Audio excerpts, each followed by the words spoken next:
अस्सलाम वालेकुम। अच्छा जी, इस वीडियो में हम लोग ओवरहेड्स के एमसीक्यू सॉल्व करते हैं। 7A.1 एमसीक्यू लिखा हुआ है, the following extract of information is available concerning the four cost centres of easy company. Production cost centres है मशीनरी, फिनिशिंग और पैकिंग, और सर्विस कॉस्ट सेंटर है कैंटीन। ठीक है, तो मैं ब्रीफली लिख लेता हूँ। मशीनिंग, फिनिशिंग, पैकिंग और canteen. Number of direct employees जो काम करते हैं वो है 7,6,2,0। टोटल कितने हो गए? 15। और इनडायरेक्ट एम्प्लॉयज जो काम करते हैं वो है 3,2,1,4। टोटल कितने हो गए? 10। Overheads allocated and apportion, allocated and apportion जो ओवरहेड्स हैं अभी तक के वो 28,500, उसके बाद 18,300, उसके बाद 8,960 और उसके बाद 8,400। The overheads cost of the canteen is to be reapportioned to the production cost center on the basis of the number of employees in each production cost center. After the reapportionment, what is the total overheads cost of the packing department to the nearest dollar? देखिए, हमारा जो canteen है ना वो एक service cost centre है, और service cost centre के जो ओवरहेड्स होते हैं वो दूसरे कॉस्ट सेंटर्स में किसी रीजनेबल बेसिस पर शामिल करे जाते हैं। यहाँ पर वो ये कहता है कि जो नंबर ऑफ एम्प्लॉयज है ना उसकी बेसिस पर आप कैंटीन के पैसों को दूसरे डिपार्टमेंट्स में शामिल करोगे।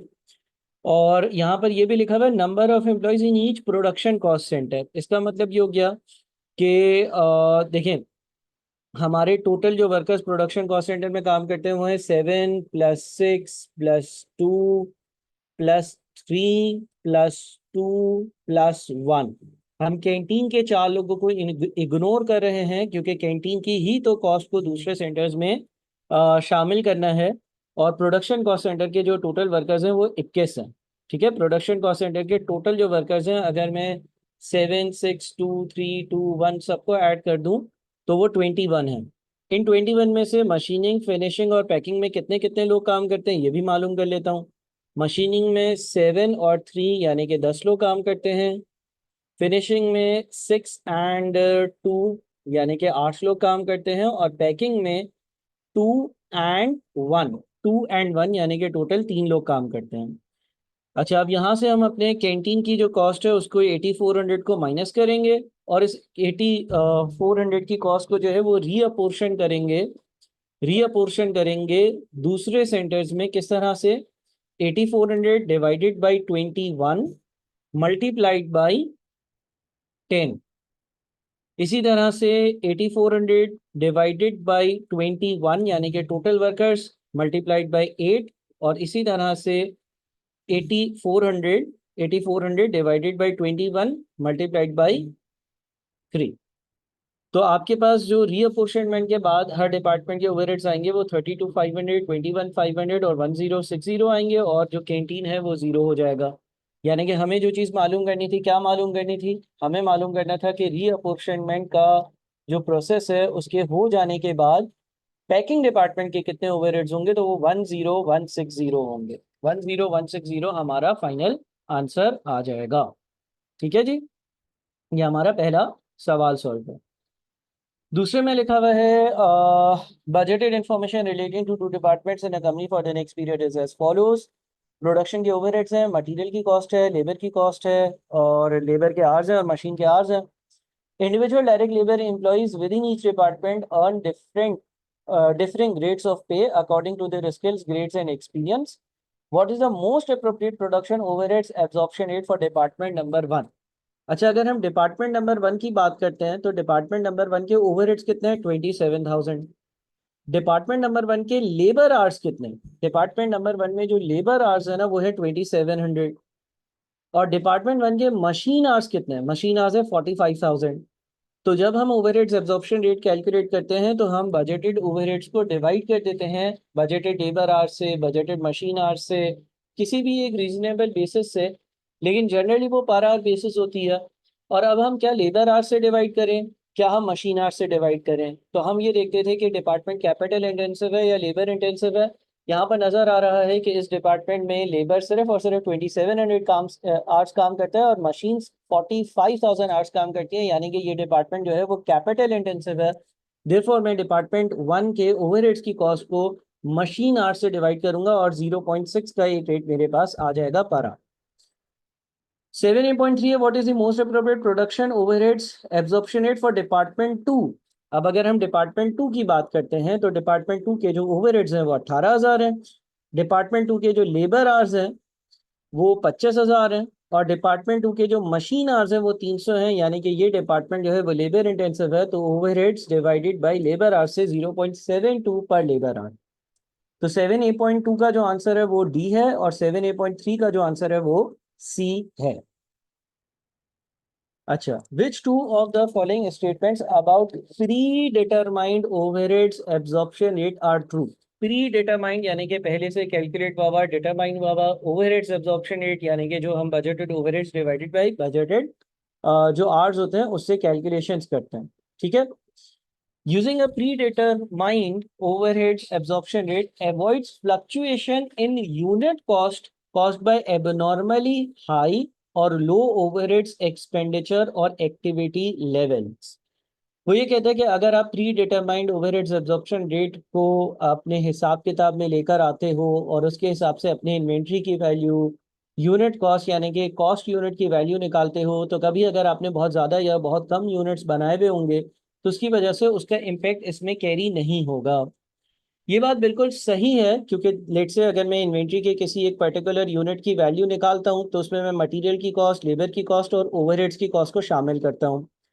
ओवरहेड्स की कॉस्ट कैसे शामिल होती है? अगर मैंने ओवरहेड्स एब्जॉर्प्शन रेट निकाला हुआ है तो O A R multiplied by number of hours करूंगा जो उस यूनिट को या उस स्पेसिफिक इन्वेंट्री को बनने के लिए लगे हैं।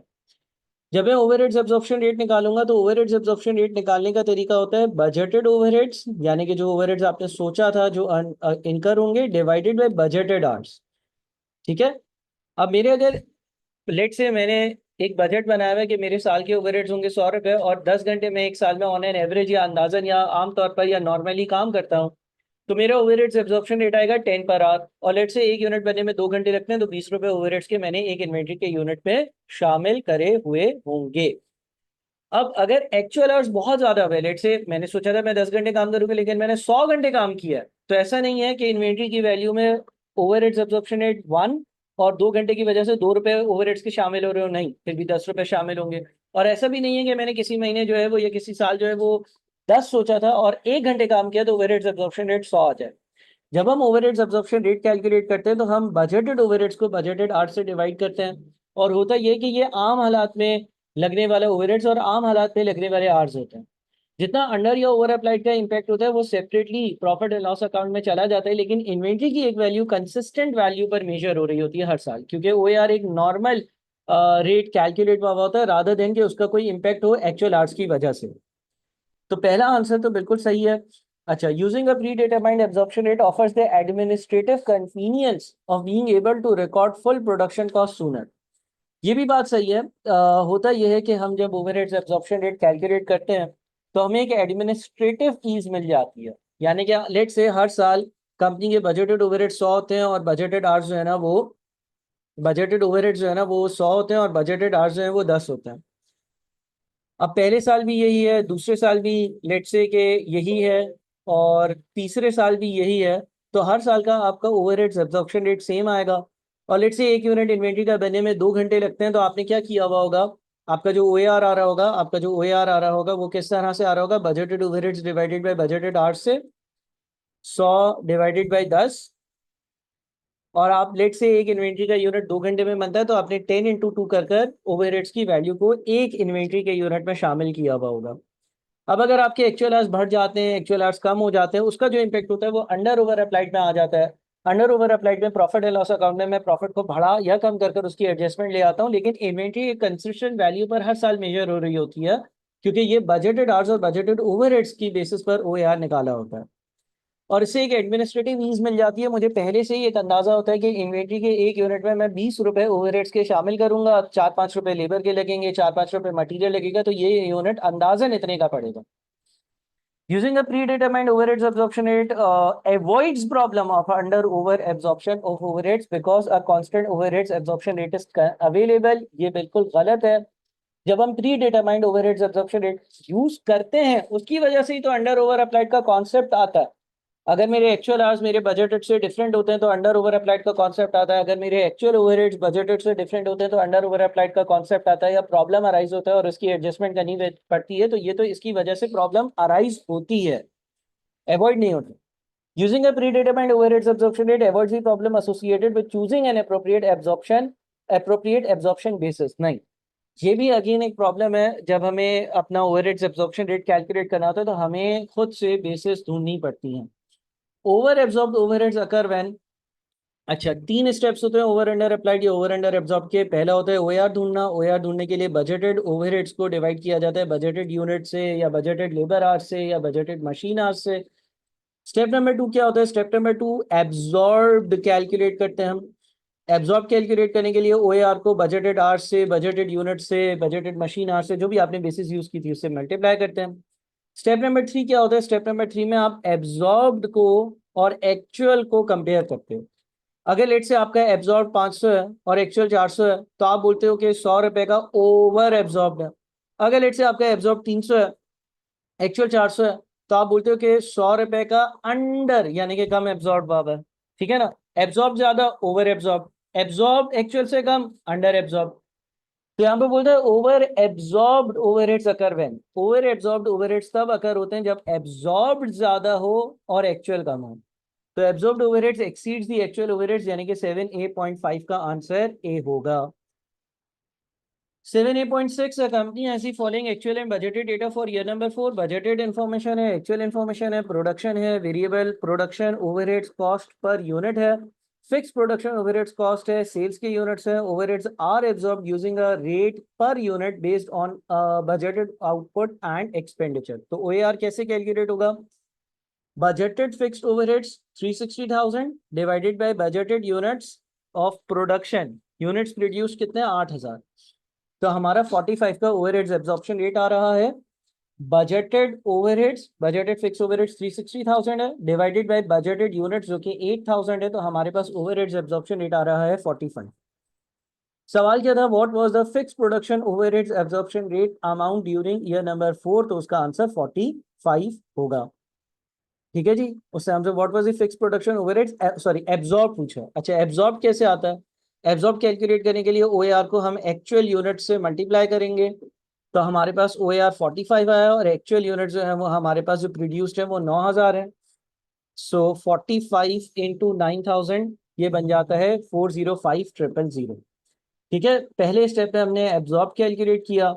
एब्जॉर्ब कैलकुलेट कर सॉरी ओएआर कैलकुलेट किया. ओएआर कैलकुलेट करने के लिए हमने बजटेड ओवरहेड्स को यानी कि 360,000 को डिवाइड कर दिया बजटेड यूनिट से. यूनिट्स इसलिए डिवाइड किया क्योंकि सवाल में लिखा हुआ था कि यूनिट्स को एज अ बेस लेना. दूसरे स्टेप में हमने एब्जॉर्ब कैलकुलेट किया. उसके लिए ओएआर को एक्चुअल यूनिट से मल्टीप्लाई किया. वो 405,000 आ रहा है.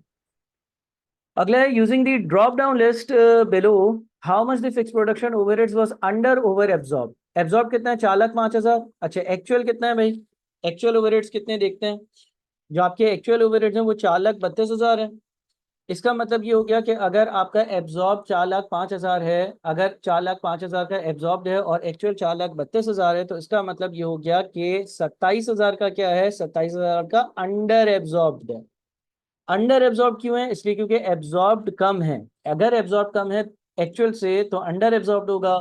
अगर एब्जॉर्ब ज्यादा है एक्चुअल से तो ओवर एब्जॉर्ब होगा. 7A.8 अगले पे चलते हैं. लिखा हुआ है which of the following would be the most appropriate basis for apportioning the machinery insurance cost to cost centres within a factory. Machinery की इंश्योरेंस की कॉस्ट है, उसको अगर मुख्तलिफ कॉस्ट सेंटर में बांटना हो तो किस बेसिस पर बांटना चाहिए? ये एलोकेशन और अपोर्शनमेंट और रीअपोर्शनमेंट वाले जो कॉन्सेप्ट्स हैं वहां पर हम आ रहे हैं. तो वो कहते हैं कि भाई अपोर्शन करने के लिए मशीनरी की इंश्योरेंस की कॉस्ट क्या सबसे बेहतर होता है. देखिए लेट से कंपनी के 3 डिपार्टमेंट्स है, ए बी और सी. तीनों में एक एक एक कार है, गाड़ी है, मशीन है. ए डिपार्टमेंट में जो मशीन है उसकी वैल्यू 5 लाख रुपए है. बी डिपार्टमेंट में जो मशीन है उसकी वैल्यू 20 लाख रुपए है. और सी डिपार्टमेंट में जो मशीन है उसकी वैल्यू 1 लाख रुपए है.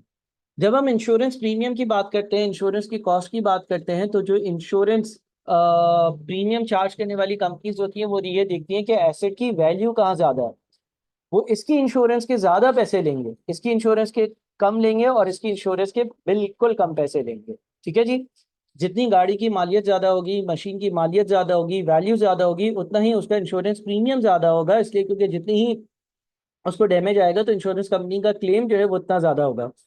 तो क्या हो सकता है, क्या नंबर ऑफ मशीन पे कर दे? नहीं, हर मशीन की वैल्यू अलग हुई तो सबसे जो बेहतर तरीका है वो है the value of the machinery in each cost centre, कौन से कॉस्ट सेंटर में जो मशीन है उसकी क्या वैल्यू है, उस बेसिस पे।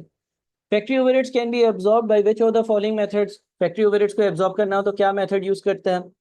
अच्छा, ओआर कैलकुलेट करने के बहुत सारे तरीके होते हैं और एब्जॉर्ब करने के भी इसी तरह से बहुत सारे तरीके होते हैं। आप बजटेड ओवरहेड्स को बजटेड मशीन आवर से डिवाइड कर सकते हो, बजटेड लेबर आवर से डिवाइड कर सकते हो, budgeted raw material consumption in KG से डिवाइड कर सकते हो, किसी चीज से भी डिवाइड कर सकते हो, और पर आर रेट, पर मशीन आवर, पर labour our, per unit rate, पर केजी रेट, कुछ भी कैलकुलेट कर सकते हो।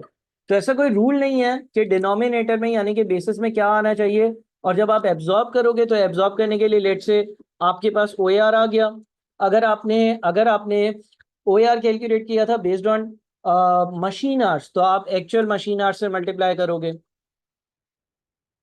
अगर आपने ओ कैलकुलेट किया हुआ था बेस्ड ऑन लेबर आवर्स, तो आप ओ को एक्चुअल लेबर आवर्स से मल्टीप्लाई करोगे। अगर आपने ओ कैलकुलेट किया हुआ था पर यूनिट, तो आप एक्चुअल यूनिट से मल्टीप्लाई करोगे। तो कोई भी बेसिस हो सकती है। एक्स रुपीज पर यूनिट समझ लूं मैं, 3 रुपए पर यूनिट ओ होगा मेरा, ऐसा भी हो सकता है। परसेंटेज ऑफ प्राइम कॉस्ट, यानी कि प्राइम कॉस्ट का 10% मेरा ओवरहेड्स एब्जॉर्प्शन रेट होगा और उस बेसिस पर एब्जॉर्ब करूंगा। कुछ भी हो सकता है, कोई भी बेसिस आप अपने पास इस्तेमाल कर सकते हो। तो 1 2 3 एंड 4 सारी चीजें सही हैं, यानी कि मेरा आंसर जो है वो पहला वाला ही होगा। अच्छा, the production overheads control account for our company at the end of the period looks like this. जो ओवरहेड्स का अकाउंट है वो आपको बनाना आना चाहिए। ये जो फैक्ट्री ओवरहेड्स का या प्रोडक्शन ओवरहेड्स का अकाउंट होता है, इसकी एक एग्जांपल छोटी सी ले लेता हूँ। देखो, अगर आपके पास फैक्ट्री ओवरहेड्स का कोई टी अकाउंट, वैसे तो ये अलग से डिस्कस भी हुआ है लेक्चर्स में, लेकिन अगर फैक्ट्री ओवरहेड्स का कोई पर्टिकुलरली टी अकाउंट बना हुआ होता है, तो जो एब्जॉर्ब्ड होता है उसकी क्या एंट्री होती है? जब आप कोई ओवरहेड्स एब्जॉर्ब करवाते हो यूनिट्स में, तो एंट्री पास करते हो WIP डेबिट, WIP का अकाउंट डेबिट, और फैक्ट्री ओवरहेड्स का अकाउंट क्रेडिट। ठीक है। अच्छा, जो एक्चुअल ओवरहेड्स होते हैं उसके लिए क्या होता है? फैक्ट्री ओवरहेड्स का अकाउंट डेबिट हो जाता है। एक्चुअल ओवरहेड्स के लिए फैक्ट्री ओवरहेड्स का अकाउंट जो होता है वो डेबिट हो जाता है। ठीक है। और आपने अगर उसको कैश से पे किया है, कोई पेएबल है या कोई भी बात है, उसको आप क्रेडिट कर देते हो। मिसाल के तौर पे कोई रेंट का एक्सपेंस था तो फैक्ट्री ओवरहेड्स का अकाउंट डेबिट, और बैंक या रेंट क्रेडिट, या कोई भी अकाउंट हो सकता है। अच्छा देखें, दो चीज़ें हो सकती हैं। या तो आप फैक्ट्री ओवरहेड्स का अकाउंट बनाओगे, उसमें एब्जॉर्ब एक्चुअल से ज़्यादा होगा या कम होगा। दोनों केसेस यहाँ पर मैं कर देता हूँ। फैक्ट्री ओवरहेड्स का यहाँ पर मैंने एक सिंपल सा अकाउंट बनाया आपके सामने। दो तरह के अकाउंट्स बन सकते हैं, मैं जल्दी से इसको लिखता हूँ। लेट से आपके एक्चुअल फैक्ट्री ओवरहेड जो है ना वो 100 रुपए है, तो ये जो एक्चुअल है वो यहाँ पर आएगा।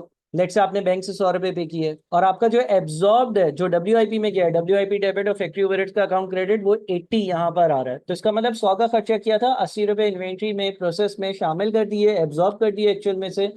बाकी जो 20 रह गए वो अंडर एब्जॉर्ब्ड है। ये अंडर एब्जॉर्ब क्या होता है? ये अंडर एब्जॉर्ब जो है वो प्रॉफिट एंड लॉस अकाउंट में एज ए एक्सपेंस जाता है। अगर आपके पास कभी भी अंडर एब्जॉर्ब्ड होगा तो उसकी डबल एंट्री होगी profit and loss account debit और फैक्ट्री ओवरहेड्स का अकाउंट क्रेडिट। अच्छा, ऑन द अदर हैंड, अगर किसी सवाल में ऐसा हो कि एक्चुअल फैक्ट्री ओवरहेड्स जो थे वो लेट से 90 थे, और जो एब्जॉर्ब थे यानी कि WIP डेबिट और फैक्ट्री ओवरहेड्स क्रेडिट की जो एंट्री पास होती है वो 120 है, तो 30 रुपए का ओवर एब्जॉर्ब्ड है। ओवर एब्जॉर्ब्ड होगा तो वो यहाँ पर आएगा, ओवर एब्जॉर्ब्ड होगा तो वो यहाँ पर आएगा, और वो यहाँ पर हमारे केस में 30 रुपए का है। इसकी डबल एंट्री क्या पास होगी? अगर किसी सवाल में ओवर एब्जॉर्ब्ड होगा तो वो एज ए इनकम हमें प्रॉफिट एंड लॉस अकाउंट में लेकर जाना है, ये लिहाजा फैक्ट्री ओवरहेड्स का अकाउंट जो है वो डेबिट हो रहा होगा। फैक्ट्री ओवरहेड्स का जो अकाउंट है वो डेबिट हो रहा होगा 30 से, और प्रॉफिट एंड लॉस अकाउंट 30 से क्रेडिट हो रहा होगा, क्योंकि over absorbed as a income book होता है। अब इसको दिमाग में रखते हुए अगर इस टी अकाउंट को देखते हैं तो ये जो WIP में अमाउंट जा रहा है ये तो एब्जॉर्ब्ड है। ये जो statement of profit and loss account में जा रहा है ये अंडर एब्जॉर्ब्ड है, जो कि एज ए एक्सपेंस आएगा। अच्छा, ये कुछ स्टोर से खर्चे आए होंगे, यानी कि कोई मैंने रॉ मटेरियल कंज्यूम किया होगा, तो स्टोर्स से जो फैक्ट्री ओवरहेड इस्तेमाल हुए, फैक्ट्री ओवरहेड डेबिट, स्टोर्स का अकाउंट क्रेडिट। किसी इनडायरेक्ट लेबर से काम करवाया होगा जिसका अभी पेएबल क्रिएट हुआ है, तो फैक्ट्री ओवरहेड्स का अकाउंट डेबिट हुआ है, और वेजेस पेएबल क्रेडिट हुआ है, और कोई और एक्सपेंसेस है जो कि क्रेडिट पर करे हैं, तो अगेन फैक्ट्री ओवरहेड्स डेबिट हुआ है। और जो पेएबल्स का अकाउंट है या क्रेडिटर्स का अकाउंट है या एक्सपेंस पेएबल का अकाउंट है, एक लायबिलिटी का अकाउंट क्रेडिट का। Which two of the following statements are correct? Indirect material issued from inventory was 22,800। बिल्कुल सही है, ये इनडायरेक्ट मटेरियल होगा जो यहाँ पर डेबिट साइड पर आता है। फैक्ट्री ओवरहेड्स में indirect material, indirect labour, indirect expenses वाली अमाउंट्स आती हैं। देयरफॉर ये इनडायरेक्ट मटेरियल है जो यहाँ पर नजर आ रहा है। Overheads absorbed during the period was 210,000, ये गलत है। जो एब्जॉर्ब की अमाउंट है वो यहाँ आती है और वो 404,800 है। Overheads for the period was over absorbed by 8,400। क्या ओवर एब्जॉर्ब्ड है या अंडर एब्जॉर्ब्ड है? अगर हम अपने डमी टी अकाउंट देखते हैं तो हमें पता चलता है कि ये तो अंडर एब्जॉर्ब्ड है। अंडर एब्जॉर्ब्ड होता है तो यहाँ पर आता है। Indirect wages cost incurred were 180,400। बिल्कुल, इनडायरेक्ट कोई वेजेस आपने या कोई कॉस्ट इनकर करी थी वो 180,400 थी, वो यहाँ पर फैक्ट्री ओवरहेड्स के अकाउंट में डेबिट पर आ रही। अगले which of the following is correct when considering the allocation, apportionment and reapportionment of overheads in an absorption costing system? Only production related cost should be considered। आम हालत में जो production से रिलेटेड कॉस्ट होती हैं सिर्फ उन्हीं को हम कंसिडर करते हैं, क्योंकि हम अपना एक यूनिट, एक प्रोडक्ट जो बना रहे हैं उसकी कॉस्ट को कैलकुलेट करने जा रहे होते हैं। तो पहला ही जुमला सही है। दूसरा क्या है? Allocation is the situation where part of an overhead is assigned to a cost centre, यानी कि एक बड़ी कॉस्ट का एक हिस्सा एक कॉस्ट सेंटर पर असाइन किया जाता है। नहीं, एलोकेशन में तो हमें पता होता है स्पेसिफिकली कि कॉस्ट सेंटर का खर्चा कितना है। अपोर्शनमेंट में एक बड़ी कॉस्ट का एक हिस्सा एक कॉस्ट सेंटर को असाइन किया जाता है बेस्ड के उसकी वहां की यूटिलिटी कितनी है। कॉस्ट में ओनली भी reapportion from production cost centre to service cost centre. ऐसा नहीं होता, सर्विस कॉस्ट सेंटर की कॉस्ट को प्रोडक्शन कॉस्ट सेंटर में रीअपोर्शन किया जाता है। Any overheads assign to a single department should be ignored. अगर कोई ऐसा ओवरहेड है जो एक सिंगल डिपार्टमेंट से लिंक्ड है तो उसको इग्नोर करना चाहिए, किसी कैलकुलेशन में नहीं लेकर आना चाहिए। ऐसा नहीं है, वरना आपका ओवरहेड्स एब्जॉर्प्शन रेट कैसे कैलकुलेट होगा। 78.12 a company has over absorbed fixed production overheads for the period by 6,000। Over absorbed है हमारा। ओवर एब्जॉर्ब्ड कितना है भाई? 6,000 का ओवर एब्जॉर्ब्ड है। The fixed production overheads absorption rate was $8 per unit and is based on the normal level of activity of 5,000 units. Actual production was 4,500 units. What was the actual fixed production overheads incurred for the period? अच्छा, ये देखें, ये आपका over absorbed है, over absorbed है, ठीक है। अच्छा, आपको आपका OAR भी दिया हुआ है। एब्जॉर्ब ढूंढ सकते हैं क्या? एब्जॉर्ब कैसे आता है? Overheads absorption rate. एब्जॉर्ब कैसे आता है? ओवरहेड्स एब्जॉर्प्शन रेट जो कि 8 दिया हुआ है multiplied by actual number of unit जो कि 4,500 दिए हुए हैं। ओवरहेड्स एब्जॉर्प्शन रेट कैसे आता है? 8, यानी कि ओवरहेड्स सॉरी एब्जॉर्ब कैसे आता है? Overheads absorption rate multiplied by actual units. तो इसका मतलब ये हो गया कि आपका एब्जॉर्ब जो है वो 36,000 है और ये 6,000 से ओवर एब्जॉर्ब है। ओवर का मतलब ये हो गया कि एब्जॉर्ब एक्चुअल से ज्यादा है। तो एक्चुअल कितना होगा? एक्चुअल जो होगा वो 30,000 होगा। ओवर एब्जॉर्ब का मतलब होता है कि जो एब्जॉर्ब है वो एक्चुअल से 6,000 ज्यादा है, तो एक्चुअल जो होगा वो 30,000 होगा। ठीक है जी, एक्चुअल जो होगा वो 30,000 होगा। अच्छा, उसके बाद फिर 7A.13 a company manufacture two products X and Y in a factory divided into two production cost centers, primary and finishing. The following budgeted data are available: cost center, primary और finishing, allocated and apportioned fixed overheads, direct labor minutes per unit data दिया हुआ है। तो हमारे पास primary है, finishing है, इसके अपने ओवरहेड्स 96,000 है, इसके अपने ओवरहेड्स 82,500 है। अच्छा, अगर मैं टोटल लेबर आवर्स ढूंढूं, अगर मैं टोटल लेबर आवर्स ढूंढूं जो एक्स पे लगे हैं और टोटल लेबर आवर्स ढूंढूं जो वाई पे लगे हैं, तो वो कैसे आएंगे भाई? मिसाल के तौर पर अगर मैं ये देखता हूँ कि कंपनी प्रोडक्ट एक्स बनाती है, एक्स के एक यूनिट को प्राइमरी में 36 मिनट लगते हैं, मिनट को आवर्स में कन्वर्ट करने के लिए 60 से डिवाइड किया, और एक्स के 6,000 यूनिट्स बनते हैं, एक्स के 6,000 यूनिट्स बनते हैं। ठीक है, तो इसका मतलब ये हो गया कि कितने घंटे एक्स के प्राइमरी जो डिपार्टमेंट है वहां पे लिखते हैं 36 डिवाइडेड बाई 60 इंटू 6,000 यूनिट्स बन रहा है। अच्छा, कितने घंटे फिनिशिंग डिपार्टमेंट में एक्स को बनाने में लगते हैं? 25 divided by 60 multiplied by 6,000 units हैं एक्स के। ठीक है जी, तो ये आ जाएगा हमारा 25 डिवाइडेड बाई 60 इंटू 6,000। ये आपके पास 2500 घंटे हो गए। अच्छा, लेबर की बात करते हैं, सॉरी वाई की बात करते हैं। 48 मिनट्स वाई के एक यूनिट को प्राइमरी डिपार्टमेंट में लगते हैं। 60 से डिवाइड किया, कितने घंटे लेबर को वाई बनाने में प्राइमरी डिपार्टमेंट में लगते हैं, मल्टीप्लाइड बाई टोटल यूनिट्स जो मैं वाई के बनाता हूँ वो कितने हैं? 7,500। तो 7,500 यूनिट्स को कितना टाइम लगेगा? 7,500 यूनिट्स को 48 डिवाइडेड बाई 60 इंटू 7,500। उसके बाद फिर अगला क्या होगा? अगला आपके पास 35 डिवाइडेड बाई 60 इंटू 7,500, यानी कि ये आपके पास हो जाएगा, ये आपके पास हो जाएगा 35 divided by 60 into 7,500।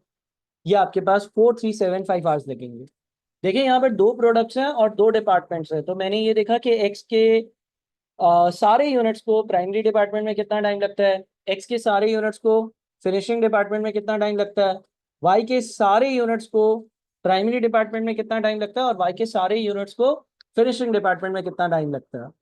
Fixed overheads cost are to be absorbed on a direct labor hour basis. What is the budgeted fixed overheads cost per unit for product Y?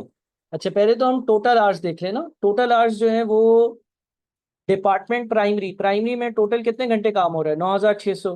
अच्छा, कितने घंटे फिनिशिंग डिपार्टमेंट में काम हो रहा है? फिनिशिंग डिपार्टमेंट में total 6,875 hours काम हो रहा है। OAR कैसे आएगा? ओवरहेड्स एब्जॉर्प्शन रेट के लिए प्राइमरी के ओवरहेड्स डिवाइडेड बाय प्राइमरी के आवर्स, और यहाँ पर फिनिशिंग के ओवरहेड्स डिवाइडेड बाय फिनिशिंग के आवर्स। यह हमारा ओवरहेड्स एब्जॉर्प्शन रेट पर आर आ गया। यह हमारा ओवरहेड्स एब्जॉर्प्शन रेट पर आर आ गया।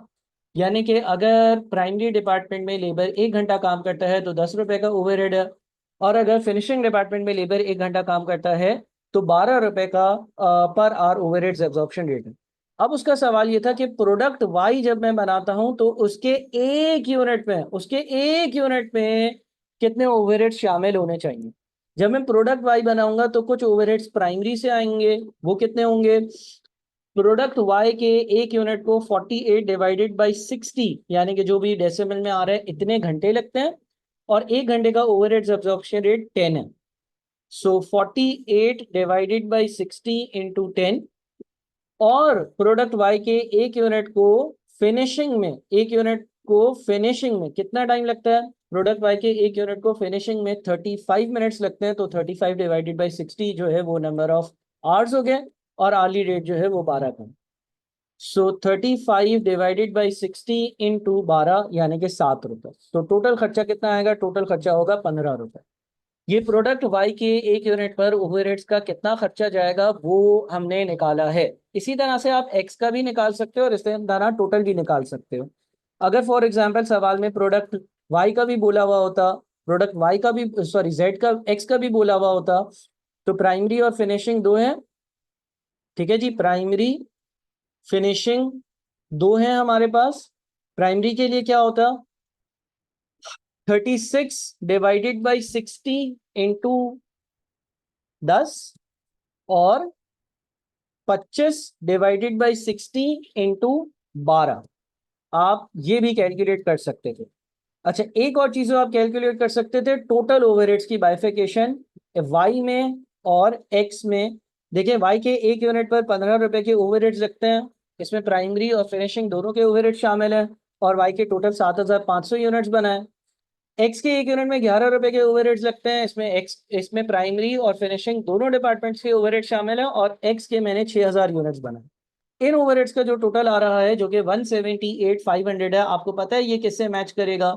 ये जरा आप लॉजिकली करिएगा, आपका ये इस वैल्यू से मैच कर रहा होगा, क्योंकि इन्हीं को तो मैंने 2 हिस्सों में बांटा है। ये जो प्राइमरी और फिनिशिंग के ओवरहेड्स थे, इन्हीं को तो मैंने इन प्रोडक्ट्स में डिस्ट्रीब्यूट किया है, डिस्पर्स किया है, एलोकेट किया है, पोर्शन किया है। अच्छा जी, अगला 7A.14 a company uses an overheads absorption rate of 3.50 per machine hour based on 32,000 budgeted machine hours for the period. During the same period, the actual total overheads expenditure amounted to 108,875 and 30,000 machine hours were recorded on actual production. By how much was the total overheads under or over absorbed? पहले हम absorb ढूंढते हैं. Absorb कैसे ढूंढते हैं? Absorb ढूंढने के लिए overheads absorption rate per hour multiplied by actual hours जो कि 30,000 है. तो एब्जॉर्ब कितना आएगा? एब्जॉर्ब आएगा 3.5 इंटू 30,000. 3.5 इंटू 30,000 1,05,000 है. और फिर हम इसको एक्चुअल से कंपेयर करते हैं. जो हमारा एक्चुअल खर्चा है वो कितना है? एक्चुअल खर्चा 108,875 है. तो इसका मतलब ये हो गया कि जो डिफरेंस आ रहा है वो कितना है? डिफरेंस आ रहा है वो है 3,875 का. और एब्जॉर्ब्ड कम है, यानी कि ये अंडर एब्जॉर्ब्ड है. इस केस में अंडर एब्जॉर्ब्ड. ठीक है जी. अगला सवाल 7A.15 a factory consists of two production cost centers P and Q and two service cost centers X and Y. The total allocated and apportioned overheads for each is as follows. आपको जो है वो इनके जो overheads allocated and अपोर्शनड है वो दिए हुए हैं. आपके पास P है, Q है, X है और Y है. P के कितने हैं भाई? P का 95,000 का अमाउंट है. Q का कितना है? 82,000 का अमाउंट है. 46,000 X का है और 30,000 Y का. It has been estimated that each service cost center does work for the other cost centers in the following proportion. Percentage of service cost centre X2. X 40% P के लिए, 40% Q के लिए और 20% Y के लिए काम करता है. Percentage service of service cost centre Y2. Y 30% काम P के लिए, 60% Q के लिए और 10% X के लिए काम करता है. After the reapportionment of service cost center cost have been carried out using a method that fully recognizes the reciprocal service arrangements in the factory, what is the total overheads for production cost center P? अच्छा, इसके दो methods हैं. एक तो simultaneous equations बनाकर और उसको solve करना, और दूसरा जो मेथड था वो था कंटिन्यूअस या रिपीटेड डिस्ट्रीब्यूशन मेथड. मैं अगर रिपीटेड डिस्ट्रीब्यूशन मेथड करूं तो 46,000 इधर से माइनस करूंगा और 46,000 का यानी कि X का 40% P में डालूंगा. 46,000 का यानी कि X का 40% Q में डालूंगा और 46,000 का यानी कि X का 20%, ये बताया गया रेशियो है 40-40-20, Y में डालूंगा. फिर जब इनको टोटल करूंगा तो ये 0 पर आ जाएगा और ये कितने पे आ जाएगा? 39,200 पर आ जाएगा. और ये कितने पे आ जाएगा? 1004. और ये सारे इनके टोटल्स बन जाएंगे. ठीक है. फिर क्या करूंगा? फिर जो है मैं Y का 39,200 का जो अमाउंट है वो दूसरों में बांटूंगा. अच्छा, आप इक्वेशन भी बना सकते थे, वो एक और तरीका है. मैं रिपीटेड डिस्ट्रीब्यूशन मेथड पर जा रहा हूँ. Y का जो 39,200 है उसमें से 30% P में जाएगा. Y का जो 39,200 है उसमें से 60% Q में जाएगा. Y का जो 39,200 है उसका 10% X में जाएगा. जब ऐसा हो जाएगा तो अब दोबारा से क्या होगा? अब दोबारा से आपका Y तो निल हो गया, लेकिन X में अब 3920 आ गए. अब क्या करेंगे? अब हमारे पास जो X के 3920 है वो हम दूसरों में बांटेंगे. कैसे बांटेंगे भाई? 3920 का 40% P में जाएगा, 3920 का 40% ही Q में जाएगा, तो बताए हुए रेशियोज में. और 3920 का 20% Y में जाएगा. ऐसा करने से अब क्या होगा? अब ये होगा कि आपका जो X है वो दोबारा से निल हो गया, अलबत्ता Y में 784 रुपीज आ गए. जब इधर माइनस ही अमाउंट बच जाएगी, लेट से हम 784 को माइनर कंसिडर कर लेते हैं. वैसे आप कोशिश करा करोगे 100 से नीचे का अमाउंट हो. तो अब आप क्या करोगे? अब यहां से 784 माइनस करोगे और ये 784 एज्यूमिंग के ये माइनर है, या चलें एक और बार डिस्ट्रीब्यूशन कर लेते हैं. तो 784 का 30% इधर चला जाएगा. अच्छा, 784 का 60% इधर चला जाएगा और 784 का बचा हुआ 10% इधर चला जाएगा. चलें जी, वापस से इनका टोटल करते हैं. वापस से अगर इनका हम टोटल कर लेते हैं तो ये क्या बन जाता है? अब Y 0 हो गया. ठीक है. X में 784 ये वैल्यूज आ गई. अच्छा, अब ये वैल्यूज जब आ गई उसके बाद लेट से X में 78.4 यानी कि बिल्कुल माइनस ही अमाउंट रह गई. अब आप इसको Y में नहीं बांटोगे. बल्कि आप इसको P और Q में बांटोगे. अच्छा, P और Q में किस रेशो में बांटेंगे? देखिए यहाँ पर तो X की चीजें P और Q में 40-40 यानी कि 50-50% जाती हैं, आधी आधी जाती हैं. आपने क्या करना होगा? आपने जिस तरह से यहाँ पर 40 और 40 है, टोटल 80 बनता है. आपने करना ये होगा कि 78.4 को 80 से डिवाइड कर कर और 40 से मल्टीप्लाई करना होगा जो आप पी में डालोगे, और इसी तरह से 78.4 को 80 से डिवाइड कर कर और Q के 40 से, Q वाले 40 से मल्टीप्लाई करोगे और ये Q में डालोगे। सर अगर ये 40-40 नहीं होता और 30-60 होता तो 30-60-90 बनता, फिर 30/90 इंटू 78.4 पी में जाता और 60/90 इंटू 78.4 Q में जाता। अच्छा जी, फाइनली हमने इस बार जो है वो y में कुछ भी नहीं डाला, तो अब देख लेते हैं कि हमारे पास क्या अमाउंट्स बनती हैं। हमारे पास तकरीबन तकरीबन ये अमाउंट बन रही है, राउंडिंग ऑफ की वजह से आपका आंसर 3, 4, 5, 10 रुपए ऊंच नीच हो सकता है। इससे आपसे प्रोडक्शन सेंटर पी के ओवरहेड्स पूछे थे तो वो तकरीबन 12,700 के आसपास होंगे, यानी कि आपका आंसर डी होगा। दूसरा जो मेथड होता है उसमें हम साइमल्टेनियस इक्वेशंस बनाते हैं। आई होप कि वो मेथड भी आपको पता होगा। मैंने एक ही मेथड से सॉल्व कर दिया, आई होप कि दोनों मेथड्स आप लोगों को पता होंगे। अच्छा, उसके बाद है the following date is available for a paint department for the latest period, which of the following statement is correct. Budgeted production overheads दिए हुए 150,000, ओएआर निकाल लेते हैं। 150,000 के बजटेड फिक्स प्रोडक्शन ओवरहेड्स हैं, बजटेड मशीन आवर्स है 60,000, तो ओएआर आ गया 2.5 का। एब्जॉर्ब निकालते हैं। एब्जॉर्ब निकालने के लिए क्या क्या रह जाता है, ओवरहेड्स एब्जॉर्प्शन रेट को एक्चुअल आवर्स से मल्टीप्लाई किया जाता है। एक्चुअल आवर्स 55,000 है और एक्चुअल कितना है भाई, एक्चुअल जो खर्चा है वो है 150,000। तो डिफरेंस कितना आ रहा है, डिफरेंस आ रहा है 125,000 का। 125,000 अंडर एब्जॉर्ब है, एब्जॉर्ब कम यानी कि अंडर एब्जॉर्ब। अच्छा सर ओएआर कैसे निकाला, ओएआर ऐसे निकाला, बजटेड ओवरहेड्स को बजटेड आवर्स से डिवाइड किया। अच्छा सर एब्जॉर्ब्ड कैसे निकाला, एब्जॉर्ब्ड ऐसे निकाला कि मैंने ओवरहेड्स एब्जॉर्प्शन रेट को एक्चुअल मशीन आवर से यानी कि 55,000 से मल्टीप्लाई किया। एक्चुअल आपको दिया हुआ था और ये 1,25,000 का आपका अंडर एब्जॉर्ब्ड आ रहा है, इसलिए क्योंकि एब्जॉर्ब कम है।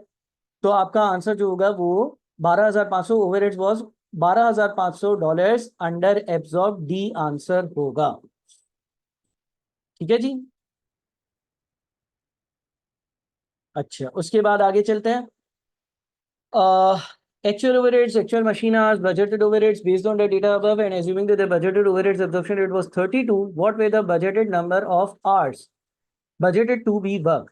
अच्छा, OAR का क्या फॉर्मूला है, OAR का फॉर्मूला है budgeted overheads divided by budgeted hours।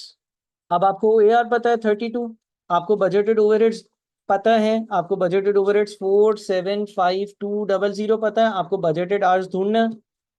X left side पर आएगा और 32 राइट साइड पर जाएगा, तो ये 475,200 डिवाइडेड बाय 32 हो जाएगा। 475,200 डिवाइडेड बाय 32 इज 14,850 आवर्स। बड़ा आसान सवाल था, इसमें आपके पास actual overheads actual machine hours का कोई भी काम नहीं है। 7A.18 budgeted overheads, budgeted machine hours, actual overheads based on the data above. What is the machine hours overheads absorption rate? अच्छा, 690 480 overheads absorption rate के लिए budgeted overheads divided by budgeted machine hours यानी कि 15344, तो 45 का answer आता है। बड़ा आसान था। 7A.19 company absorbs overheads on machine hours in a period. Actual machine hours were 22,435. Actual overheads were 496,500 and there was over absorption of 64,375. तो एब्जॉर्ब कितना होगा, ओवर एब्जॉर्प्शन है ना, ओवर एब्जॉर्प्शन है। ओवर एब्जॉर्प्शन का मतलब एब्जॉर्ब एक्चुअल से ज्यादा होगा। एक्चुअल अगर 496,500 है तो एब्जॉर्ब, क्योंकि ये ओवर एब्जॉर्ब वाला केस है, तो एब्जॉर्ब होगा 64,375, इसमें ऐड कर दो। ठीक है जी, आपका एब्जॉर्ब होगा 560,875, इसलिए क्योंकि हम रिवर्स वर्किंग कर रहे हैं, एब्जॉर्ब ज्यादा है एक्चुअल कम होता है तो ओवर एब्जॉर्ब होता है। इसका मतलब ये हो गया कि एब्जॉर्ब एक्चुअल से 64,375 ज्यादा होगा, तो हमने दोनों को ऐड किया, एब्जॉर्ब मिल गया। What was the budgeted overheads absorption rate? अच्छा, एब्जॉर्ब का आपको फॉर्मूला पता है, absorb is equal to OAR into actual hours. तो आपको ये पता है 560,875 है। OAR आपको नहीं पता, लेकिन आपको एक्चुअल आवर्स पता है 22,435। सो आपका OAR कैसे आएगा, OAR निकालने के लिए 560,875 divided by 22,435। So 560,875 divided by 560,872,2435 यानी कि 25 का आपका ओवरहेड्स एब्जॉर्प्शन रेट आ रहा है। इधर ओवरहेड्स एब्जॉर्प्शन रेट निकालने के लिए budgeted overheads divided by budgeted units का फॉर्मूला इस्तेमाल नहीं हो रहा, बल्कि absorb is equal to O A R into actual hours का फॉर्मूला रीअरेंज होकर इस्तेमाल हो रहा है। इस फॉर्मूले में भी तो ओ ए आर आता है, दूसरी दो चीजें मुझे पता है, मैं इस फॉर्मूले को इस्तेमाल कर सकता हूँ। अच्छा जी, उसके बाद फिर okay 7A.20 a company absorbs fixed overheads in one of its departments on the basis of machine hours. There were 100,000 budgeted machine hours for the coming period. The fixed production overheads absorption rate was 2.50 per machine hour. During the period, the following actual results were recorded. Following actual results were recorded. Standard machine hours 110,000, fixed production overheads 300,000. What was the fixed production overheads under or over absorbed? Absorbed निकालते हैं, OAR है 2.5 का, और machine hours जो actual वाले हैं वो 1,10,000 है। ये आपका एब्जॉर्ब्ड आ गया। आपका एक्चुअल कितना है? एक्चुअल जो है वो 3 लाख है। तो इसका मतलब ये हो गया, इसका मतलब ये हो गया 25,000 का क्या है? 25,000 का अंडर एब्जॉर्ब्ड है। 25,000 का अंडर एब्जॉर्ब्ड है। एब्जॉर्ब कैसे निकाला? O A R into actual R से, उसको एक्चुअल से कंपेयर किया, 25,000 रुपए कम है एब्जॉर्ब, तो अंडर एब्जॉर्ब है। 7.21 consider the following statement regarding the reapportionment of service cost center overheads to production cost center overheads where reciprocal services exist. Reciprocal exist service exist यानी कि दो सर्विस डिपार्टमेंट्स एक दूसरे के लिए भी काम करते हैं। The direct method results in cost being reapportioned between service cost centers. अच्छा, ये कुछ मेथड्स की बात कर रहा है। ये मेथड्स जो है वो आप लोगों को पता होने चाहिए। सबसे पहले डायरेक्ट मेथड की बात कर रहा है। डायरेक्ट मेथड में जो है वो आपके पास जो आपके ओवरहेड्स होते हैं सर्विस कॉस्ट सेंटर के, उनको डायरेक्टली प्रोडक्शन कॉस्ट सेंटर में शामिल करा जाता है, एक दूसरे में शामिल नहीं किया जाता। ठीक है। अच्छा, उसके बाद फिर आपके पास ये लिखता है the direct method results in cost being reapportioned between service cost centres. तो ऐसा नहीं है।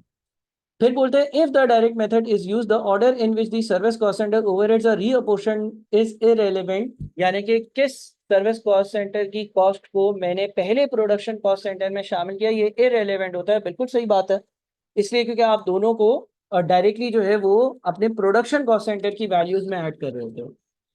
Step down method results in cost being reapportioned between service cost centres. अच्छा, ऐसा बिल्कुल सही है। जो स्टेप डाउन मेथड होता है उसमें एक सर्विस कॉस्ट सेंटर की कॉस्ट को दूसरे सर्विस कॉस्ट सेंटर में शामिल करा जाता है और फिर उसको प्रोडक्शन कॉस्ट सेंटर में शामिल करा जाता है। तो आपके पास दूसरा और तीसरा जो ऑप्शन है वो बिल्कुल सही है। ठीक है जी, इसमें कोई मसला तो नहीं होगा आपको। अच्छा, the direct method results in cost being reapportion, the direct method results in cost being reapportion between the production cost centres, यानी कि डायरेक्ट मेथड में जो आपके पास सर्विस कॉस्ट सेंटर की कॉस्ट होती है उसको हम डायरेक्टली प्रोडक्शन कॉस्ट सेंटर में शामिल करते हैं, एक दूसरे सर्विस कॉस्ट सेंटर्स में शामिल नहीं करते। अभी इसकी न्यूमेरिकल कुछ एग्जांपल आते हैं, मेरे ख्याल में उस पर चले जाते हैं। उसमें आगे डायरेक्ट और स्टेप डाउन दोनों मेथड है, फिर ये सवाल समझना ज्यादा आसान होगा। 7A.22 करते हैं, बोलता है CTF company has two service cost centres serving two production cost centres. Mixing और स्टीयरिंग प्रोडक्शन कॉस्ट सेंटर्स हैं, स्टोर्स और कैंटीन सर्विस कॉस्ट सेंटर्स हैं। Overhead cost apportion to each department are as follows. अच्छा, मेरे पास mixing है, steering है, stores है और कैंटीन है, और इनके ओवरहेड दिए हुए हैं 216, 400, उसके बाद 78800, उसके बाद 181, 600 और उसके बाद 47,200। Estimated work done by the service cost centers for other departments. Stores department जो है, स्टोर्स डिपार्टमेंट जो है वो 50% मिक्सिंग के लिए, 30% स्टीयरिंग के लिए और 20% कैंटीन के लिए काम करता है। कैंटीन डिपार्टमेंट क्या करता है? कैंटीन डिपार्टमेंट जो है वो 45% मिक्सिंग के लिए, 40% स्टीयरिंग के लिए और 15% स्टोर्स के लिए काम करता है। The business usage A direct method of apportionment. अब ये बात बड़ी जरूरी है, यहां पर लिखा हुआ है कि बिजनेस डायरेक्ट मेथड यूज करता है अपोर्शन करने के लिए। सर डायरेक्ट मेथड में क्या करेंगे? डायरेक्ट मेथड में हम अगर एक सर्विस कॉस्ट सेंटर दूसरे सर्विस कॉस्ट सेंटर के लिए काम कर भी रहा है उस बात को इग्नोर करेंगे। यानी कि लेट्स से स्टोर्स के 181, 600 अगर मैं दूसरे डिपार्टमेंट्स में शामिल करूंगा ना, तो ऑल्दो स्टोर्स जो है वो 50% मिक्सिंग के लिए, 30% स्टीयरिंग के लिए और 20% कैंटीन के लिए काम करता है, लेकिन ये 20% को मैं इग्नोर कर कर 50:30 या 5:3 के रेशियो में अपनी कॉस्ट को इन दो में शामिल कर दूंगा। क्या रेशियो यूज होगा? 50:30 का रेशियो यूज होगा। 50:30 का रेशियो यूज होगा। 50:30 का रेशियो यूज होगा। यानी कि हम कैंटीन को इग्नोर करेंगे। क्यों इग्नोर करेंगे? इसलिए क्योंकि हम डायरेक्ट मेथड यूज कर रहे हैं। डायरेक्ट मेथड जब हम यूज करते हैं तो एक सर्विस डिपार्टमेंट की कॉस्ट को दूसरे सर्विस डिपार्टमेंट की कॉस्ट में शामिल नहीं करते हैं। यानी कि हम इस 181 600 को 80 से डिवाइड करेंगे और 50 से मल्टीप्लाई करेंगे, ये शामिल कर देंगे हम मिक्सिंग में। और हम ये 181 600 को 80 से डिवाइड करेंगे और 30 से मल्टीप्लाई कर शामिल कर देंगे स्टीयरिंग में। ठीक है जी।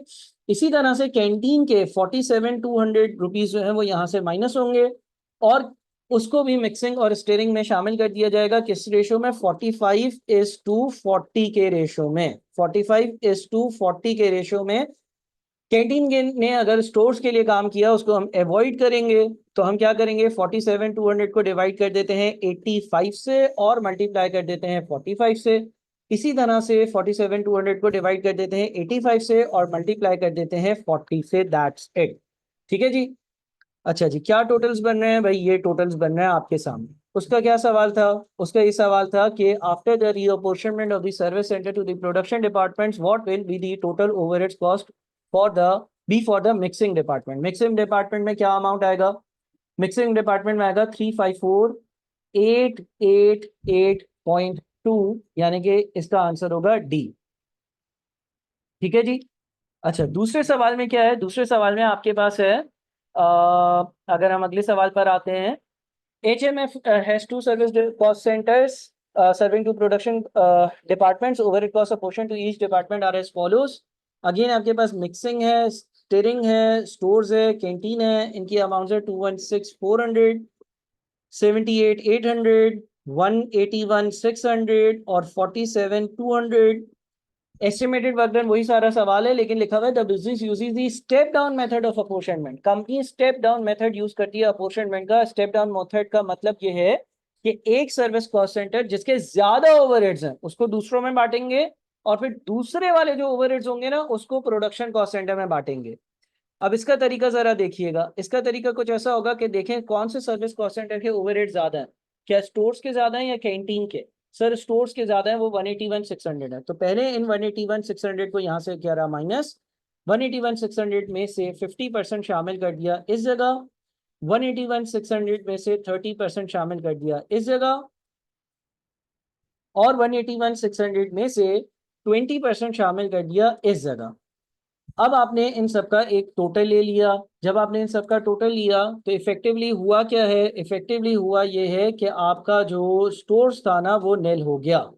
स्टेप डाउन मेथड है। एक स्टेप में आपने अपने सर्विस डिपार्टमेंट के ओवरहेड्स को दूसरों में शामिल करा और ज्यादा वाले से शुरू करा। दूसरे स्टेप में अब हम यहाँ से 83,520 माइनस करेंगे, लेकिन इसको हम इन दोनों में शामिल नहीं करेंगे, विच मीन्स कि अब हम इसको बांटेंगे 45:40 के रेशो में। 45:40 के रेशो में, यानी कि हम इसके 85 हिस्से करेंगे, 45 हिस्से इधर, और इसके दोबारा से 85 हिस्से कर और 40 हिस्से इधर शामिल कर देंगे।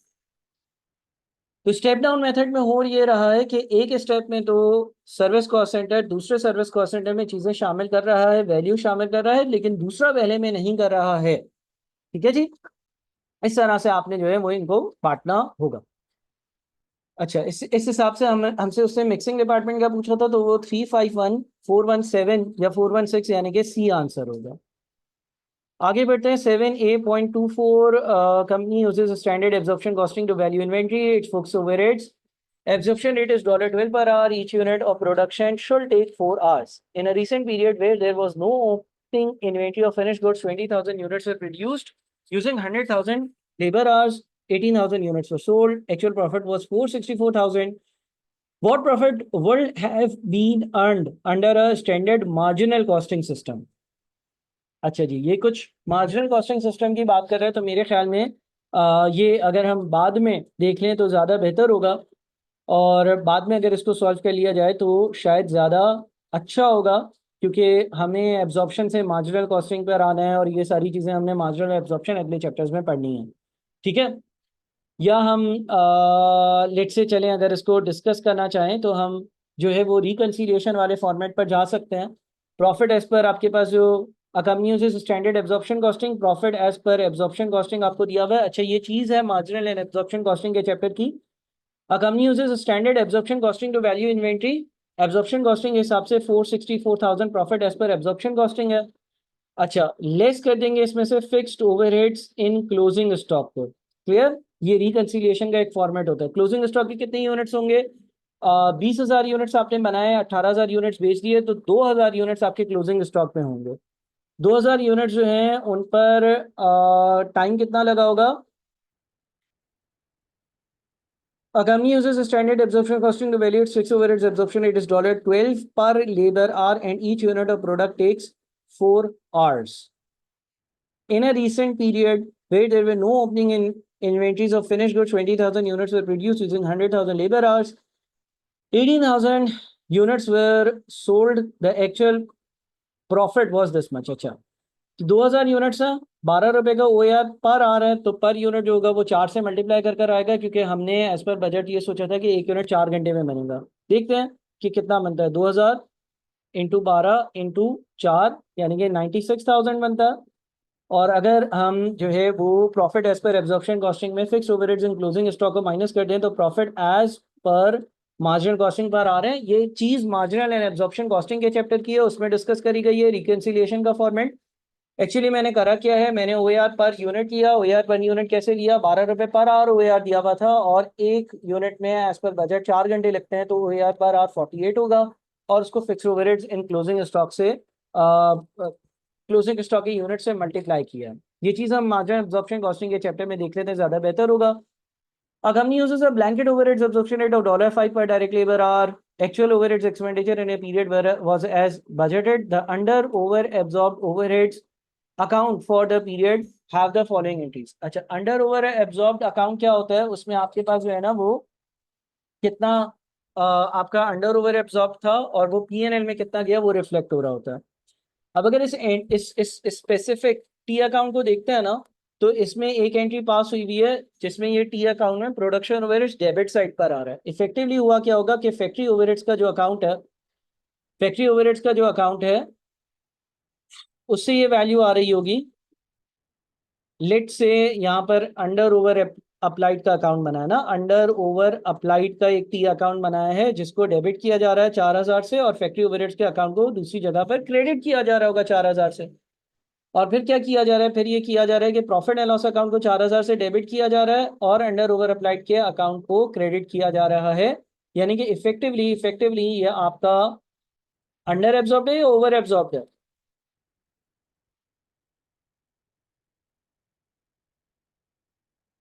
ये आपका अंडर एब्जॉर्ब होगा, क्योंकि P&L में इसको एज ए एक्सपेंस बुक कर रहे हो। अच्छा देखो, हुआ क्या होगा कि फैक्ट्री ओवरहेड्स का कोई टी अकाउंट होगा। फैक्ट्री ओवरहेड्स का जैसे कि हम टी अकाउंट बनाते हैं, जैसे कि मैंने ऊपर एक सवाल में डिस्कस भी किया, उसमें यहाँ पर आपके एक्चुअल ओवरहेड्स आते हैं।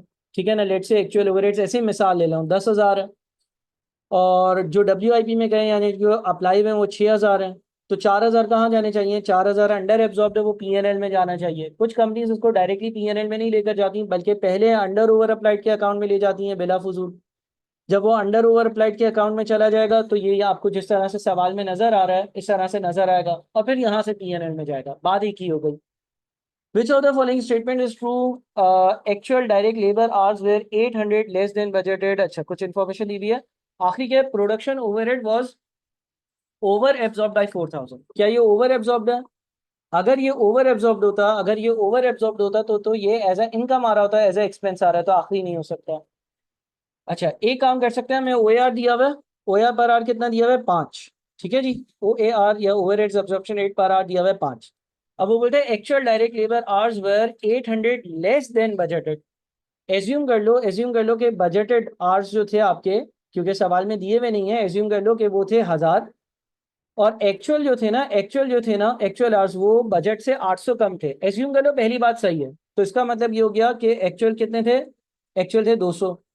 इस केस में आपका एब्जॉर्ब कितना आता? इस केस में आपका एब्जॉर्ब आता 5 इंटू 200 यानी कि 1,000।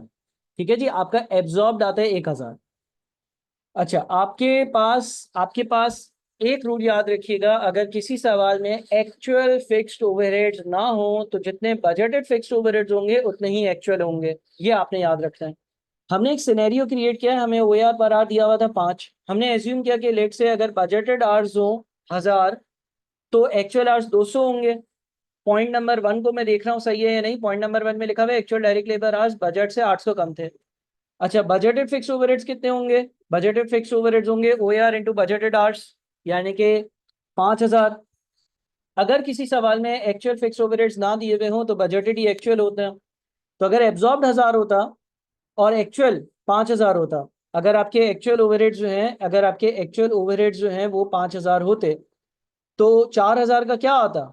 4000 का अंडर एब्जॉर्ब्ड आता। 4000 का अंडर एब्जॉर्ब्ड आता। यहाँ ये अंडर एब्जॉर्ब नहीं है, यहाँ ये सॉरी अंडर एब्जॉर्ब्ड है। यहाँ 4000 का अंडर एब्जॉर्ब्ड है ना, 4000 रुपए का अंडर एब्जॉर्ब्ड ही है आपके सवाल में। तो इसका सही आंसर ए ही है। मैं वापस से रिपीट करता हूँ, OAR हमें दिया हुआ था, हमने एज्यूम कर लिया कि लेट से बजटेड आवर्स 1000 है। सर 1000 कहाँ से एज्यूम किया? आप 2000 कर लें, आप 10,000 कर लें, आप 15,000 कर लें। अगर हम बजटेड आवर्स को 1000 एज्यूम करते हैं तो एक्चुअल आवर्स उससे 800 कम होंगे, यानी कि 200 होंगे। अच्छा, बजटेड ओवरहेड्स कितने होंगे? अगर हमने एज्यूम किया बजटेड आवर्स 1000 हैं और OAR 5 है, तो budgeted overheads, budgeted fix overheads 5000 होंगे। बिकॉज OAR का जो फॉर्मूला होता है OAR is equal to budgeted fix overheads divided by budgeted hours. Budgeted hours left side पर आएगा तो बजटेड OAR से मल्टीप्लाई होगा। किसी सवाल में अगर एक्चुअल ओवरहेड्स नहीं दिए हुए हों तो जितने बजटेड है हम एज्यूम करते हैं कि वही एक्चुअल होंगे। यह हर सवाल में अप्लाई होगा। आपका एब्जॉर्ब आएगा 1000 OAR into actual hours. Actual overheads आपके 5000 हैं, तो आपका अंडर अप्लाइड आ रहा होगा या अंडर एब्जॉर्ब आ रहा होगा 4000। ठीक है जी। तो पहली कंडीशन के हिसाब से ये चीज ट्रू हो रही है। आखिरी सवाल है, an accountant is using the repeated distribution method to reapportion the service cost centres. The following table shows the work she has done so far. Figures that are yet to be calculated are shown as. अच्छा, portion and allocated overheads हैं कितने हैं भाई? 60,000, उसके बाद 80,000, उसके बाद 20,000, उसके बाद 10,000। उसके बाद उसने क्या है किया? सर्विस डिपार्टमेंट एक्स में से 20,000 माइनस किए, यहाँ से 20,000 माइनस किए और इन 20,000 में से 8,000 इधर शामिल किए, 10,000 इधर शामिल कर दिए और 2,000 इधर शामिल कर दिए। किस परसेंटेज के हिसाब से किए हैं? किस परसेंटेज के हिसाब से किए हैं? प्रोडक्शन डिपार्टमेंट 1 2 एक्स और वाई। एक्स की जो वैल्यूज है दूसरों में किस हिसाब से शामिल हो रही हैं? 8,000 यानी कि जो शामिल हुआ है डिवाइडेड बाय जो टोटल था। 2 में कितना शामिल हुआ है? 10,000 डिवाइडेड बाय टोटल कितना था? 20,000। और y में कितना शामिल हुआ है? 2,000 डिवाइडेड बाय जो टोटल था यानी कि 20,000। तो देखें x जो है ना उसके ओवरहेड्स किस रेशो में शामिल हो रहे हैं। अगर मैं ये ढूंढना चाहूँ ना तो 40 50 और 10%। यानी कि जो 20,000 था जो कि x के सर्विस डिपार्टमेंट x के ओवरहेड्स थे, उसका 40% 1 में गया, उसका 50% 2 में गया और उसका 10% y में गया। अच्छा, फिर क्या हो रहा था? फिर ये 12,000 यहाँ से माइनस हो रहे हैं, ऐसा ही होता है रिपीटेड डिस्ट्रीब्यूशन में। और ये 12,000 में से कितना कहाँ जा रहा है? 7,200 यहाँ जा रहा है, 4,200 यहाँ जा रहा है और 600 यहाँ जा रहा है। इसका मतलब क्या हो रहा है? इसका मतलब ये हो रहा है कि वाई का 7,200 डिपार्टमेंट 1 में जा रहा है out of total 12,000। Out of total 12,000, 12,000 में से अगर 7,200 रुपए डिपार्टमेंट 1 में जा रहे हैं तो इसका मतलब होता है 60% जो है वो डिपार्टमेंट नंबर 1 में जा रहा है। अच्छा, 2 का क्या हिसाब है भाई? 2 के लिए क्या होगा? 2 में जा रहे हैं 4,200 आउट ऑफ टोटल कितने हैं? टोटल है 12,000 विच इज 35%। एक्स में क्या जा रहा है? एक्स में जा रहे हैं 600 रुपए आउट ऑफ टोटल। टोटल कितने हैं? टोटल है हमारे 12,000 विच मीन्स के 5%। तो ये रेशियोज पहले आपने ढूंढने हैं, ये रेशियोज पहले आपने ढूंढने हैं एक्स और वाई के। फिर क्या हुआ है? फिर उसने लिखा है आगे एक लाइन मिसिंग है और उसने बोला हुआ है कि what is the total production overhead for department number 1 after the remaining reapportionment of the overheads of service department X. अच्छा, ये पहले एक्स बांटा था, फिर आपने वाई बांटा था, फिर आप वापस से एक्स बांटोगे। अच्छा देखें, अब एक्स में कितना है? 600 है ना, 600 है एक्स में, बिल्कुल। ये 600 बटेगा इन दोनों में, क्योंकि ये आखिरी स्टेप है। जब आखिरी स्टेप होगा तो रेशियो ये वाला फॉलो होगा। 40% 50% और 10% नहीं लेकर जाएंगे, हमें वाई में कुछ भी शामिल नहीं करना है। यहाँ पर हमारा रीअपोर्शनमेंट या रिपीटेड डिस्ट्रीब्यूशन का मेथड स्टॉप कर रहा है। तो हम क्या करेंगे? 600 के 9 हिस्से करते हैं या 90 से डिवाइड और 40 से मल्टीप्लाई, वो यहाँ आ जाएगा। और 600 डिवाइडेड बाई 90 इंटू 50 यहाँ आ जाएगा। और फाइनली अगर हम अपना आंसर देखते हैं तो ये सारे ओवरहेड्स आ रहे होंगे, यानी कि जो आपके पास डिपार्टमेंट 1 में शामिल हुआ है वो है 75467, 75467, यानी कि आपका आंसर डी होगा। ये एक अच्छा सवाल था, आप इसको थोड़ा सा समझें। देखिए पहले आपने परसेंटेजेस निकाली और फिर रीअपोर्शनमेंट में जो आखिरी अमाउंट था उसको आपने 1 और 2 में शामिल किया, वाई में शामिल नहीं किया, क्योंकि देखिए यहाँ पर सवाल में डबल लाइंस बनी हुई है, यानी कि वो चाह रहा था कि एक्स पहले भी बांटूं, फिर वाई बांटूं, फिर जितना एक्स का बढ़ जाए वो मेन डिपार्टमेंट्स में बांट। तो ये सारे ओवरहेड्स के सवाल थे, इसको अच्छे से देखें। Thank you so much. Allah Hafiz.